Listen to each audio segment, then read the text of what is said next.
The only real solution to the situation is a two-state solution over time. The two-state solution, a vision for Israel, the occupied West Bank, and Gaza. Essentially, it lays out two states, one for Israelis, one for Palestinians, side by side with separate governments.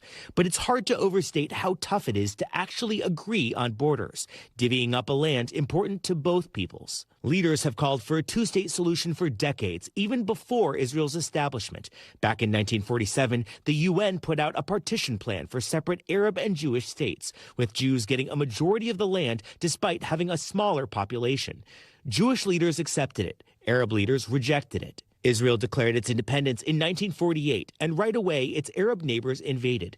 After the war, the armistice lines looked like this. Then in 1967, Israel captured all this land during the Six-Day War, later agreeing to give the Sinai Peninsula back to Egypt. Over the years, leaders drew up many different peace plans. In 1993, Israeli and Palestinian leaders agreed to the Oslo Accords, a massive step toward peace.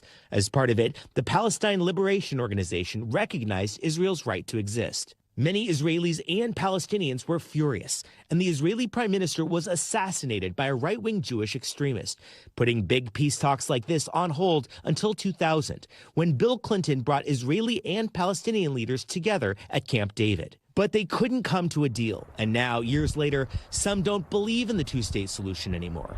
One reason, Israeli settlements, communities of Jews that have made their homes in the occupied West Bank, violating international and in some cases even Israeli law. A recent report from a pro-settler group found more than 500,000 Israeli settlers live in the West Bank, and that number is going up, raising huge questions about how a Palestinian state could be carved out without expelling huge numbers of Jews. Plus, many Palestinians who fled their homes in what's now Israel want to go back, along with their descendants. There are now millions of them, and if they returned, Israel might no longer be a Jewish majority.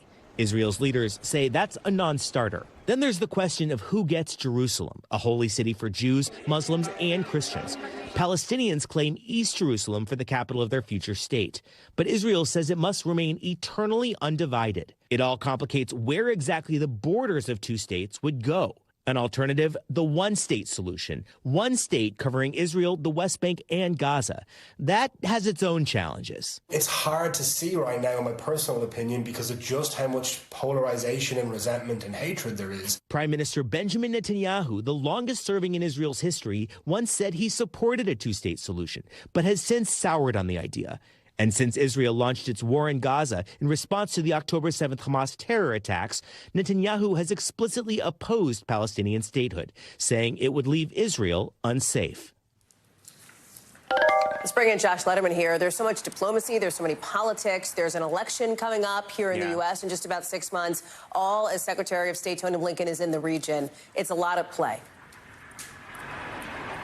That's right, Hallie. And the Biden administration is now pushing this new proposal that they hope could jumpstart the two-state solution. They're essentially dangling the possibility that Saudi Arabia, a huge Arab power, could actually recognize and make peace with Israel if there were a credible pathway to a two-state solution. That was really the focus of Secretary Blinken's visit to Saudi Arabia this week. And that's also where the election politics come into play, because President Biden wants this done, obviously, before the election, so he can use it to sort of take a victory lap and show a real accomplishment to voters ahead of the election. And the Saudis, frankly, are watching that election clock too, Hallie, because they don't know what's going to happen after November, and they don't know whether under President Trump, Senate Democrats would ratify anything that might come before them. And so there's a lot of pressure from all sides to get this done as soon as possible.